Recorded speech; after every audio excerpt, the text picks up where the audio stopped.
সুপ্রিয় দর্শক শ্রোতা, আসসালামু আলাইকুম রহমতুল্লাহ বারাকাতুহু। স্বাগত জানাচ্ছি হামদর্দ ল্যাবরেটরিজ ওয়াকফ বাংলাদেশ কর্তৃক পরিচালিত রমজানের স্বাস্থ্য কথা অনুষ্ঠানে। এই অনুষ্ঠানে আমরা সাধারণত রমজান মাসে যে সমস্ত রোজাদার ভাইদের বিভিন্ন ধরনের স্বাস্থ্যগত সমস্যার সৃষ্টি হয়, সেসব স্বাস্থ্যগত সমস্যা এবং তা থেকে পরিত্রাণের উপায় নিয়ে আলোচনা করে থাকি। আজকে সেরকম আলোচনার জন্য স্টুডিওতে উপস্থিত আছেন দুজন বিশিষ্ট চিকিৎসক। আসুন প্রথমে তাদের সাথে পরিচয় হওয়া যাক। আমি পরিচয় করে দিচ্ছি। আমার সামনে ডান দিকে আছেন doctor Mohammad Sharafuddin, senior medical officer, Dhaka Hamdard. আমার সামনে বাঁ দিকে বসা আছেন ডাক্তার মোহাম্মদ সাইফুল ইসলাম ভূঁইয়া, অধ্যক্ষ, রোশন জাহান ইস্টার্ন মেডিকেল কলেজ ও হাসপাতাল, লক্ষ্মীপুর। আপনাদের দুজনকেই আলোচনায় অংশগ্রহণ করার জন্য স্বাগত জানাচ্ছি। ধন্যবাদ। আজকে আমরা আলোচনা করব রোজাদার ভাই বোনদের মধ্যে যারা পূর্ব থেকে একটা কন্ডিশনে ভুগতেছেন, সেটা হলো পাইলস। আমরা জানি যে পাইলস আসলে যে রোগটা যার হয় তখন সে তার অসুবিধাগুলি বুঝে, তার কাছে ততটুকু কষ্ট সাধ্য বিষয়। পাইলস যাদের হয়ে গেছে, দেখা গেছে বসে শান্তি নেই, শুয়ে শান্তি নেই, কোনো কিছুতে শান্তি পাচ্ছে না। আসলে যদি রোজাদার ভাইরা রোজা রাখার সময় এরকম একটা অসুবিধায় পড়েন, তাহলে সেটার থেকে কিভাবে বাঁচতে পারবে, এটা নিয়ে আজকে আলোচনা করব। তা আমি আজকে এই পাইলসের এটা কি ধরনের একটা ডিজিজ, এটা কিভাবে হয়, এই বিষয় নিয়ে প্রথমেই আলোচনা করার জন্য ডাক্তার সাইফুল ইসলাম ভূঁইয়া সাহেবকে আমি আহ্বান জানাচ্ছি। ধন্যবাদ। যারা আজকে প্রায় 111 বছর ধরে বাংলাদেশ তথা বিশ্বে হার্বাল মেডিসিন নিয়ে ওনারা রিসার্চ করে মানুষকে একটা সুফল দিচ্ছে, এবং হামদর্দ আজকের প্রোগ্রাম আয়োজন করার জন্য হামদর্দকে অবশ্যই ধন্যবাদ, এবং আমাকে আমন্ত্রণ করার জন্য আবারও ধন্যবাদ। তো পাইলস সমস্যাটা এমন একটা সমস্যা, যে সমস্যা মানুষের একটা গবেষণা দেখা গেছে প্রায় 50% বাংলাদেশ পুরো বিশ্বের প্রায় 50% লোক কখনো না কখনো ওদের পাইলসের দ্বারা তারা আক্রান্ত হয়েছে। পাইলস নিয়ে তারা সমস্যা আক্রান্ত হয়েছিল, ওদের ট্রিটমেন্ট নিয়ে তারা ভালো হয়েছে আর কি পরে। তো পাইলস রোগটা আসলে মানুষের যখন হয়, অনেকে গোপন করে, বলতে চায় না। অনেক মানে ক্রনিক পর্যায়ে যাওয়ার পরে ওরা বলে যে না, আমার ডাক্তারের কাছে গিয়ে বলে পায়খানার সাথে রক্ত যায়, আমি তো মলের রাস্তায় মলদ্বার ব্যথা করে রক্ত যায়, তখন আমি কি করব। তো আমার যে মানে বিগত অনেক বছরের প্র্যাকটিসিং যে অভিজ্ঞতা, তো সেখানে দেখা গেছে যে পাইলসের অন্যতম কারণ হিসেবে আমি যতটুকু আমি চিন্তা করেছি হলো কনস্টিপেশনটা। কনস্টিপেশন হলো পাইলসের অন্যতম কারণ। এখন কনস্টিপেশন নিয়ে মানুষ তো দীর্ঘদিন ভুগে থাকার পরে এক সময় ধরে পাইলসের রূপ ধারণ করে আর কি। পাইলস আসলে হলো মলদ্বারে যে ভেসেলস গুলো আছে সেগুলো ফুলে গিয়ে কারোটা বের হয়ে যায়, কোনোটা বের হয় না। জি, ধন্যবাদ আপনাকে। আমি আসলে আসছি আপনার কাছে পরে। আমি ডাক্তার শরফুদ্দিন, আপনার কাছে আমি জানতে চাচ্ছি যে এই যে পাইলস, উনি যারা বলতেছিলেন যে পাইলস সৃষ্টি হওয়ার পিছনে আপনি কি ধরনের কারণগুলিকে দায়ী করেন সাধারণত? আমি প্রথমত বলতে চাই যে পাইলস হওয়ার মূল কারণ হলো খাদ্যাভ্যাস। আমাদের যে খাদ্যাভ্যাস, যে আমরা রিচ ফুড, মশলা জাতীয় খাবার, তৈলাক্ত খাবারগুলো বেশি খাচ্ছি, তা পানিটা কম খাইতেছি, শাকসবজি খাচ্ছি না।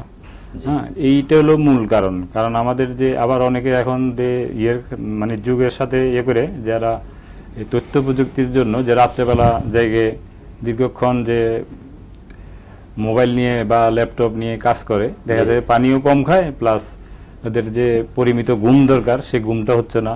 এক্ষেত্রে আমাদের যে কোষ্ঠকাঠিন্যটা দেখা দিতেছে। তো এইটাই হলো মূল কারণ। দীর্ঘদিন কোষ্ঠকাঠিন্য ভুগতে এক সময় যাইয়া মলদ্বারের চাপ পড়ে এটা কাঁঠালের মুচির মতো বের হয়ে আসে, ব্যথা করে। কখনো দেখা যায় কারো বেলায় পাইলস তো প্রথমত 2 প্রকার, একটা হলো রক্তস্য, একটা হলো বায়ুস্য। যেটা একটাতে রক্ত যায় মাসে একবার, 2 মাসে একবার। আবার আরেকটা অশ্ব আছে যেটাতে বায়ুস্য, সেটাতে ব্যথা করবে, চুলকানি হইতে পারে, ফুলে যায়। ওই কোষ্ঠকাঠিন্য মলদ্বারে যে প্রেসার দিতে কোষ্ঠকাঠিন্য হইতে এই জিনিসটা দেখা দেয় আর কি। অস্বস্তি লাগে, বসতে পারে না। হ্যামোরয়েড যখন খুব জটিল হয় তখন যাই চিকিৎসকের হয়তো পরামর্শ নিতে যায়। অনেকে আবার চিকিৎসা নেও না ঠিক মতো, এটা নিজেরা ওইটা নিয়ে ভুগতেই থাকে। গোপন করে আর কি, বিশেষ করে গোপন করে, খুব জটিল হলে তখন যাই হয়তো। জি, ধন্যবাদ আপনাকে। ডাক্তার সাইফুল ইসলাম ভূঁইয়া, আপনি একটু আমাদের দর্শক শ্রোতাদের উদ্দেশ্যে বলবেন যে পাইলসের যে সিমটম, সাইন সিমটম দিয়ে আমরা কিভাবে বুঝতে পারবো যে এটা আসলে হেমোরয়েড নাকি ব্লাইন্ড পাইলস, মানে কোনটা হতে যাচ্ছে, এটার বিষয়ে একটু ডিটেইলস বলবেন। আসলে পাইলসের সাইন সিমটমের যেটার মধ্যে যেটা রোগীদের যেটা আমাদেরকে বলে যে আমার পায়খানার সাথে রক্ত যাচ্ছে, তখন প্রশ্ন করে আপনার কি ব্রাইট রেড কিনা, রক্ত বর্ণনা কি টকটকে লাল কিনা, এবং রক্তটা আপনার ফিনকি দিয়ে বের হয় কিনা। মাছ মুরগি জবাই করলে যেভাবে রক্ত ফিনকি দিয়ে বের হয়, ঠিক পাইলসের ব্লাডও ঠিক সেভাবেই যাবে এবং পুরো প্যান ছড়াই ছিটিয়ে যাবে আর কি। আর পায়খানা করার পরে ফোটা ফোটা রক্ত পড়বে, তো তখন আমরা বুঝি তার পাইলস ডায়াগনোস করি আমরা। পাশাপাশি কমপ্লেন করবে যে আমার ব্যথা আছে, এবং বলবে যে সাধারণত যে হেমোরয়েড যেখানে রক্ত যায় এটাতে ব্যথা কম থাকে, ব্যথা বা সেন্সেশনটা বেশি থাকে ওই ব্লাইন্ড পাইলসের মধ্যে।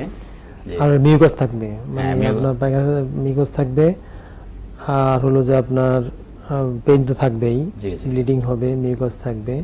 আর পায়খানার কমপ্লেন করে যে আমরা অনেক সময় প্রশ্ন করি যে আপনি যখন পায়খানা করে বসেন তখন আপনার পায়খানার রাস্তা থেকে কিছু বের হয়ে যায় কিনা। তো অনেকে বলে যে বের হয়ে যায়, তো বের হয়ে যাওয়া এরপর আপনি কি হাত দিয়ে আবার ভিতরে ঢুকাই দেন, বলে যে হ্যাঁ। তো ওইটা আবার 3টা ডিগ্রি আছে, first degree, second degree, third degree. তো ফার্স্ট ডিগ্রিতে এটা অটোমেটিকলি ঢুকে যায় পায়খানা করার পরে, আর সেকেন্ড ডিগ্রিতে আঙ্গুল দিয়ে ঢুকানো লাগে, আর থার্ড ডিগ্রিতে প্রলাপস হয়ে যায়, সেটা ঢুকানো যায় না, তখন আমরা তাতে সার্জিক্যাল অপারেশনের কথা বলি। অনেক সময় পাইলসকে ওটা একটা রেকটাল মানে ডিজিজ হিসেবে ফিস্টুলার সাথে অনেক সময় অনেকে জড়ায় ফেলেন। আমরা যে পাইলস সম্বন্ধে বলছি, পাইলস আর ফিস্টুলার বিষয়টা কতটুকু পার্থক্য একটু। পাইলস তো আসলে ফিস্টুলা তো পায়খানার রাস্তা মলদ্বারের পাশে আরেকটা রাস্তা তৈরি হয়ে যায়, সেটাকে ফিস্টুলা, যেটা বখন্দর বলা হয়, তো সেটা ভিন্ন বিষয়। পাইলস আর ফিস্টুলা এক না। তো ফিস্টুলার যদি প্রপার ট্রিটমেন্ট না করা হয় সেটা আরো ভিন্ন রূপ নিতে পারে। আর পাইলসের ট্রিটমেন্টটা তো সহজ ট্রিটমেন্ট আমাদের বাংলাদেশে, তো সেক্ষেত্রে পাইলসের ট্রিটমেন্টটা আমরা যে কোনো ডাক্তারের কাছে আমাদের পাইলসের বিষয়টা আপনি যেটা বলতেছিলেন, এটা অনেকটা নিয়ন্ত্রণের সাহায্যেও কিন্তু এটাকে মানে নিয়ন্ত্রিত করা যায়। কিন্তু আপনার ফিস্টুলা যেটা বলছেন সেটা কিন্তু সার্জিক্যাল ট্রিটমেন্ট ছাড়া সচরাচর এটা করা যায় না। এবং ফিস্টুলা যাদের এই মানুষের ডায়াগনোস করতে পারে না কি ফিস্টুল হলো না পাইলস হলো। ফিস্টুলা থেকে তো আপনার ব্রাইট রেড লাল রক্ত যাবে, টকটকে রক্ত যাবে না, সেটা থেকে তো পাস সেল বা আপনার এমনি রস নিঃসৃত হতে পারে। আপনি আমি আবার আসছি ডাক্তার শরফুদ্দিন, আপনি একটু বলবেন যে আসলে ওই উনি যেটা বললেন যে ফিস্টুলা পাইলসের মধ্যে যে পার্থক্য, মানুষ তো না বুঝে অনেক সময় একটাই মনে করে সাধারণ মানুষ।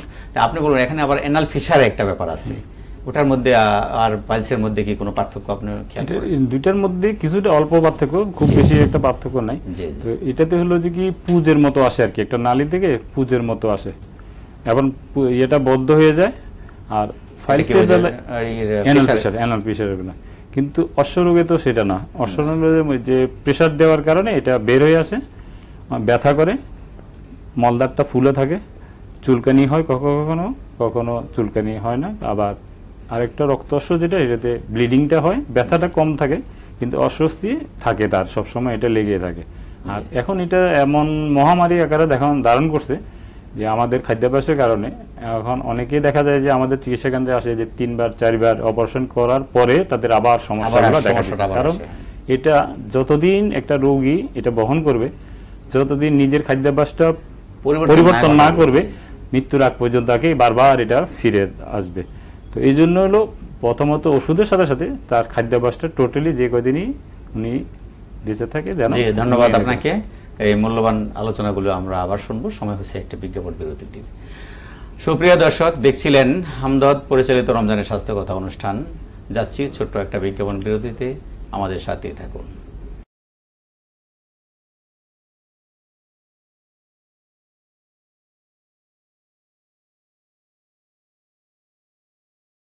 সুপ্রিয় দর্শক, ফিরে এলাম বিজ্ঞাপন বিরতি থেকে হামদর্দ কর্তৃক পরিচালিত রমজানের স্বাস্থ্য কথা অনুষ্ঠানে। এবারে যাচ্ছি মূল আলোচনায়। জি, আমরা যা আলোচনা করছিলাম পাইলস নিয়ে, আপনি বলতেছিলেন যে আসলে এটা খাদ্যাভ্যাসের পরিবর্তনের মাধ্যমে নিয়ন্ত্রণ করা যায়। আপনি এটার একটা নিয়ন্ত্রণের ম্যানেজমেন্ট ব্যাপারে একটু আলোচনা করেন। ম্যানেজমেন্ট হলো আমরা যেন এই যে যেমন এখন রোজা চলতেছে, আমাদের সারা দিনের যে পানির স্বল্পতা, তৃষ্ণা নিবারণ এবং ম্যাল নিউট্রিশনের যে ঘাটতি, তো এটা পূরণের জন্য হামদাদের বিশ্ববিখ্যাত যে শরবত রুয়াবজা, যেটা আমরা আমাদের এখানে হয়তো শরবত হিসাবেই হয়, কিন্তু হামদাদের প্রথম ঔষধই হলো রুয়াবজা, যেটা বিশ্বনন্দিত এবং এটা গবেষণারই ফসল। হামদাদের ঔষধি গুণাগুণ সম্পন্ন, যেটা খাইলে সারাদিনের যে তৃষ্ণা, পানি স্বল্পতা এবং ম্যাল নিউট্রিশন এই সবগুলোই একসাথেই পূরণ হয়। তো এটার সাথে সাথে আমাদেরকে শাকসবজি খাইতে হবে, ফলমূল, তারপরে রুয়াবজার সাথে আবার ইসবগুলের বসি আছে আমাদের, এগুলা খাইতে হবে। খাওয়ার কারণে সেই জিনিসগুলো সে মেনটেন করবে, তাইলে পরিমিত ঘুম হবে, কনস্টিপেশন থাকবে না, তার ব্যথা উপশমটা হয়ে যাবে আর কি। আচ্ছা, পাইলসের আপনার সাধারণত একটি আপনার বাউল মুভমেন্টের ওখানে একটা রেকটামে একটা আর্টিফিশিয়াল এক্সেসিভ একটা ইরিটেশন থাকে, হ্যাঁ, যেরকম মানুষের জ্বালাপোড়া, মানে এমনকি যারা আপনার বেশি কোদ দিয়ে পায়খানা করেন তাদের ক্ষেত্রে মানে যে কনস্টিপেশনের যে জিনিসটা সৃষ্টি হয়, পরবর্তীতে দেখা যায় কনস্টিপেশন না থাকলেও তার ওই প্রেশারটা দিতে হয় বা প্রেশার একটা টেন্ডেন্সি থেকে যায়, সেটাও কিন্তু পাইলসকে ইনক্রিজ করার জন্য অনেকটা কাজ করে। তো সেই ক্ষেত্রে আপনি কি মনে করেন যে রুয়াবজা অ্যান্টি ইনফ্ল্যামেটরি এবং এইরকম মুসাক্কেন বা তাকে প্রশান্তকারক একটি ঔষধি গুণসম্পন্ন বিষয়ে ভূমিকা রাখবে? হ্যাঁ, অবশ্যই। হামদাদের যে রুয়াবজা, এটা ওই ইরিটেশনের কাজ খুব ভালোভাবেই করবে। সাথে তো আরো যে ওষুধগুলো আছে, মেডিসিনগুলো, মানে এর কথা বলছিলেন যে আপনার ইসপাগুলটা তো এখানে এটা আসলে বিশুদ্ধ প্রক্রিয়া, বিশুদ্ধকরণ, এটা সারা বছরই আসলে এটা খাওয়া যায়। কারণ এখানে আপনার যে কনস্টিটিউশন, তাদের ইতিহাস তো এটা থাকবেই, যে রুগী এর সবসময় এই জিনিসটা তাকে বহন করতে হবে। এই জন্য এই জিনিসটা যদি ইসবগুলোর সাথে রুয়াবজা সহ মিক্স করে খাইলে আরো তার পরিপূর্ণ কাজ হবে। অন্যান্য বাইরের কোনো উত্তেজক যদি ল্যাক্সেটিভ বা পার্গেটিভ দেওয়া হয়, সেখানে কিন্তু ওই ইরিটেশনটা বন্ধ হয় না। আপনার যে খিচুনি, আপনার মানে ইন্টেস্টাইনের বা রেকটামের, সেটা কিন্তু বন্ধ হয় না। দেখা গেছে পায়খানা পাতলা হয়েছে ঠিকই, কিন্তু সেটা খিচুনি রয়ে গেছে, তাহলে সে পাইলস থেকে মুক্তি পেল না। কিন্তু আপনি যে ওষুধটার অবতারণা করছেন যে যদি ইসবগুলটা ভালোভাবে দেওয়া হয়, এটা একমাত্র সাইড এফেক্ট মুক্ত, যা নাকি আপনার তার ওই ইরিটেশনকে বন্ধ রেখে অথচ কনস্টিপেশন দূর করবে, একটা সুন্দর একটা ল্যাক্সেটিভ হিসেবে সুস্থভাবে এবং সুন্দরভাবে তার মলটা পরিষ্কার হবে। যখন কোথা দেওয়া লাগবে না, কোল না দিলে তার ওই যে প্রেসারের কারণে, আমাদের যে ফাইলসটা তো হয় প্রেসারের কারণে, মলদারে যে প্রেসার পড়তে পড়তে সেক্ষেত্রে জায়গা শক্ত পায়খানা হওয়ার কারণে এই জিনিসটা বেশি। ধন্যবাদ আপনাকে। আমি যাচ্ছি ডাক্তার সাইফুল ইসলাম ভূঁইয়া, আপনি আবার একটু বলবেন যে আসলে পাইলসের ব্যাপারে কি কি চিকিৎসা হামদর্দের ব্যবস্থাপনায় আছে, কি কি চিকিৎসা নেওয়া যেতে পারে, যে চিকিৎসার মাধ্যমে পাইলসের রোগীরা সম্পূর্ণ আরোগ্য লাভ করতে পারে। একটু আপনি বলছিলেন যে এটার কোনো আধুনিক চিকিৎসা খুব একটা ভালো না থাকায় অনেক সময় রোগীরা অপারেশন করে এসে আবারও আসে। আসলে ওই যে আপনার উত্তেজনা মলদারের, সেটাকে প্রশমিত করা এবং তার আসল কজেসকে দূর করতে পারে না, সেই ব্যাপারে হামদর্দের কি সুন্দর ভালো চিকিৎসা আছে ম্যানেজার? পাইলসের যে কারণের মধ্যে আমি আরো কিছু বলবো, সেটা হলো প্রেগন্যান্সি পিরিয়ডে কিন্তু পাইলসের দেখা দিতে পারে। মানে এখানে মূল কথা হলো অ্যাবডোমেন, পেটের মধ্যে যদি আপনি কোনো প্রেসার থাকে, যেমন অনেকে আছে দীর্ঘস্থায়ী কাশি, হাঁচি, তারপর আপনার ওবেসিটি, আবার পায়খানায় গিয়ে দীর্ঘক্ষণ ধরে বসে থাকা, মলত্যাগের জন্য স্ট্রেনিং করা, কোদ দেওয়া, এগুলোর জন্য কিন্তু পাইলস হতে পারে আপনার। তো সেই জন্যই আমাদেরকে সামনে রেখে ওষুধ নির্বাচন, কারণ সামনে রাখতে হবে আমাকে। প্রেগন্যান্সি পিরিয়ডে পাইলস দেখা দিতে পারে, তাকে তখন আমরা ওষুধ দিব কিনা, কারণ তার যখন ডেলিভারি হয়ে যাবে তখন সে অটোমেটিক্যালি হয়তো ভালো হয়ে যেতে পারে। ওবেসিটির কারণে পাইলস হতে পারে। ওবেসিটি তাকে আমরা ওয়েট লস করার জন্য তাকে আমরা ড্রাগ দিতে হবে আগে, এরপর আমাদের পাইলস ট্রিটমেন্ট পরে করতে হবে। তো হামদর্দের যে পাইলসের ট্রিটমেন্ট তো বেটার ট্রিটমেন্ট হামদর্দের, কারণ অ্যালোপ্যাথি ট্রিটমেন্টে তো অপারেশন ছাড়া ওনাদের চিকিৎসা হয়তো বা আর কোনো উপায় নেই। কিন্তু হামদর্দের ট্রিটমেন্টের মধ্যে আমাদের হ্যান্ড্রয়েড একটা ট্যাবলেট আছে, আমাদের হ্যান্ড্রয়েড বি এবং হ্যান্ড্রয়েড দুইটাই একটা রক্ত পড়া বন্ধ করবে, একটা রক্ত ছাড়া যে পাইলস সেটা বন্ধ করবে। তো ট্যাবলেট দুইটা করে আমরা সকালে দুইটা, রাতে দুইটা আমরা খেতে দেই। পাশাপাশি আমরা ল্যাক্সেটিভ ড্রাগ হিসাবে আমরা মানে ত্রিফলা চূর্ণ দিতে পারি, স্যাচেট আকারে পাওয়া যায়, হামদর্দের প্যাকেট পাওয়া যায়। প্রতি রাতে একটা স্যাচেট আপনার 1 কাপ গরম পানিতে খেয়ে রাতে শুতে পারে। তাও তাও তাও তার মানে সকালবেলা মলত্যাগ যদি ফ্রিলি করতে পারে তাহলে তার পাইলসের সমস্যাটা আস্তে আস্তে লাঘব হবে। তাছাড়া আমরা আরেকটা ট্যাবলেট আছে, টোনালেক্স নামে একটা ট্যাবলেট পাওয়া যায় হামদর্দের। টোনালেক্স ট্যাবলেটটাও আপনার কনস্টিপেশন দূর করবে, অ্যান্টি কনস্টিপেশনে কাজ করবে। সেটাও আমরা প্রতি রাতে যদি 2টা করে খেতে দিই তাও সে ভালো উপকার পাবে। সাফি সিরাপ আছে আমাদের, সাফি সিরাপ আমরা 2 চামচ দিতে পারি, রাতে শোয়ার সময় খাবে। তাছাড়া আমাদের তার ডাইজেস্টিভ পাওয়ার, ডাইজেস্টিভ সিস্টেমটাকে আমাদেরকে মানে ইয়ে করে স্ট্রং করার জন্য আমাদের কার্বিনা ট্যাবলেট আছে। ধন্যবাদ আপনাকে। আমি একটু ফিনিশিং জানছি ডাক্তার শরফুদ্দিন সাহেব, আপনি একটু বলবেন যে একেবারে শর্টকাটে পাইলসের চিকিৎসায় আপনার সাকসেসফুল হামদর্দের কি কি মেডিসিন, একটু এক বাক্যে। প্রথমত আমাদের যদি রক্ত অশ্ব হয় সেক্ষেত্রে তাকে হ্যান্ড্রয়েড বি, সফুফে ইনদেমা, হ্যান্ড্রয়েড বি সকালে 2টা রাতে 2টা, খাওয়ার আধা ঘন্টা আগে, রোজার মধ্যে, সন্ধ্যা রাতে খাওয়ার আগে, সেহরি খাওয়ার আগে।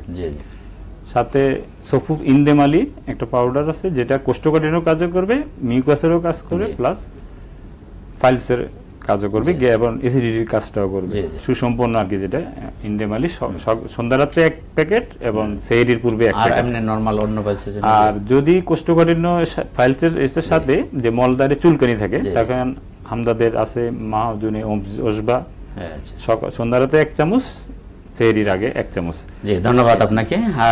মূল্যবান কথা শুনছিলাম। আপনাদের দুজনকেই ধন্যবাদ স্টুডিওতে এসে মূল্যবান সময় দেওয়ার জন্য, মূল্যবান আলোচনায় অংশগ্রহণ করার জন্য। সুপ্রিয় দর্শক, দেখছিলেন হামদর্দ ল্যাবরেটরিজ ওয়াকফ বাংলাদেশ কর্তৃক পরিচালিত রমজানের স্বাস্থ্য কথা অনুষ্ঠান।